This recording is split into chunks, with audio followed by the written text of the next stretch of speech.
दिल्ली में कांग्रेस नेता अभिषेक मनु सिंघवी ने प्रेस वार्ता करते हुए इलेक्टोरल बॉन्ड पर बड़े सवाल उठाए। मैं अंत करूंगा बात दोहराकर माननीय राहुल गांधी जी की, जिन्होंने एक एंटायर करप्शन साइंस की बात की थी इस विषय में, और कहा था कि उन्होंने हमको एक टेक्नोलॉजी सिखाई है, बीजेपी ने एक पूरी साइंस बना दी है कि छापा डालकर चंदे की वसूली कैसे होती है। ये उनके शब्द हैं, काफी निकट अभी हाल में कहे गए हैं। चंदा लेकर ठेका कैसे बांटा जाता है, भ्रष्टाचारियों को धुलने वाली वॉशिंग मशीन कैसे काम करती है, एजेंसियों की वसूली एजेंट बनाकर बेल और जेल को खोल कैसे सकते हैं, इत्यादि इत्यादि। तो ये आपने एक बहुत जबरदस्त षड्यंत्र कॉन्स्पिरेसी देखी है। अंत में दोस्तों मैं ये कहना चाहूंगा कि ये एक न्यायिक शुरुआत है।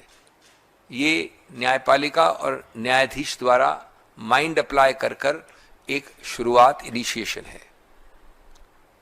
हम आशा और विश्वास करते हैं कि न्यायिक प्रक्रिया द्वारा जो लोग इस महान षड्यंत्र में, जिसमें सिर्फ एक एफआईआर में 8,000 करोड़ का आंकड़ा है, उनको समन किया जाएगा। अगला स्टेप होता है समन। उनके स्टेटमेंट्स रिकॉर्ड किए जाएंगे और उनके आधार पर उनको गिरफ्तार किया जाएगा। ये फौजदारी कानून का एक ऐसी प्रक्रिया है जो इनके लिए भी बराबर है, हमारे लिए भी बराबर है। यद्यपि पिछले 10-12 सालों में इसका द्वेषपूर्ण इस्तेमाल सिर्फ एक तबके के लिए किया गया है, राजनीतिक प्रतिद्वंदियों के विरुद्ध। लेकिन आज अगर ये केस बनता है सीधा समन्स का, इंटेरोगेशन का, गिरफ्तारी का, तो इससे बेहतर केस कोई हो नहीं सकता। लेकिन मैं समझता हूं कि उससे पहले आंख की शर्म आती है, और आंख की शर्म कम से कम न्यूनतम रूप से ये इस्तीफा तुरंत मांगती है। एक व्यापक सबसे बड़ा मुद्दा क्या है? मुद्दा है लेवल प्लेइंग फील्ड। आपको मालूम है, समतल जमीन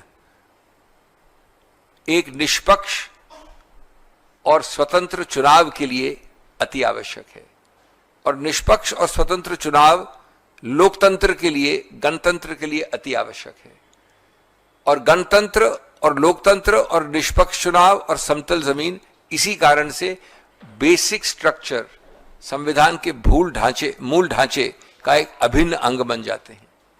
तो ये उस मूल ढांचे की नींव पर प्रहार करता है, और इस बात को एक प्रकार से 2015 की लॉ कमीशन रिपोर्ट ने पूर्वानुमान कर दिया था। यद्यपि उस वक्त इलेक्टोरल बॉन्ड्स नहीं आए थे। उन्होंने पूरी लॉ कमीशन की रिपोर्ट लिखी है, 255वीं रिपोर्ट, कि आप किसी भी, मैं पढ़ नहीं रहा हूं उसको, कोटेशन को नहीं पढ़ रहा हूं, लेकिन मैं आपको संक्षिप्त बता रहा हूं उसको, मेरे पास सामने कोटेशन है।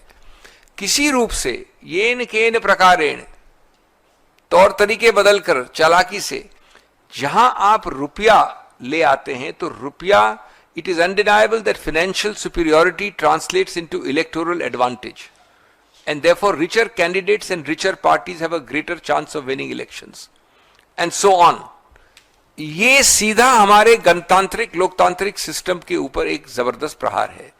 तो इसलिए दोस्तों मैं अपनी बात को अंत करना चाहता हूं ये कहकर कि इलेक्टोरल बॉन्ड्स स्कीम, EBS,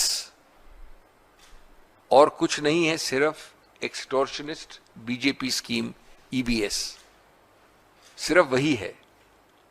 ये है एक नया वर्जन, एक नया जुमला उस पुराने जुमले के ऊपर। खाऊंगा भी, चुराऊंगा भी, और वसूली के लिए सताऊंगा भी। ये सिर्फ वित्त मंत्री की बात नहीं, जिनको तो तुरंत इस्तीफा देना ही चाहिए। मुझे वैसे दुर्भाग्यपूर्ण रूप से इसका कोई संदेह नहीं है कि वो नहीं देंगी, लेकिन हम पार्टी की हैसियत से, देश की तरफ से पूरे पुरजोर तरीके से उनका इस्तीफा तो मांगते ही हैं। लेकिन क्या इस देश में हम लोग घास खाते हैं कि हमको पता नहीं है कि इसकी जिम्मेवारी कहां रुकती है? इसकी शुरुआत हुई जिम्मेदारी वहीं से, उसी घर से जहां इस देश के सब नंबर 1 रहते हैं, और इसका अंत भी, डायरेक्शन भी, इसकी कार्यान्वित करना भी, इसका नियंत्रण भी सिर्फ वहीं से होता है। धौलपुर